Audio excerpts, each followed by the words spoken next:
Állítólag Oroszország bővelkedik a kísértetjárta iskolákban, leginkább egyetemekben és főiskolákban, ám a Moszkvai Állami Egyetem mégis kiemelkedik ezek közül.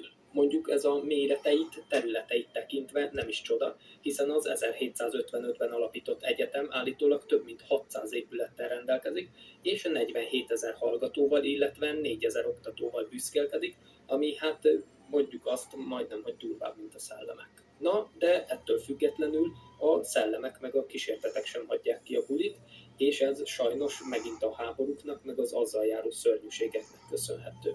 Nos, a második világháború alatt itt is sok diák vesztette az életét, majd a háborút követően 1953-ban újabb épülettel bővítették az egyetemet, amelynek a megépítésén természetesen gulágrabok dolgoztak, akik közül szintén sokan haláloztak el az intézmény területén. Sokak szerint ennek köszönhető, hogy az egyetem egyes részein időnként építkezésre emlékeztető hangokat, illetve vérfagyasztó sikolyokat hallani.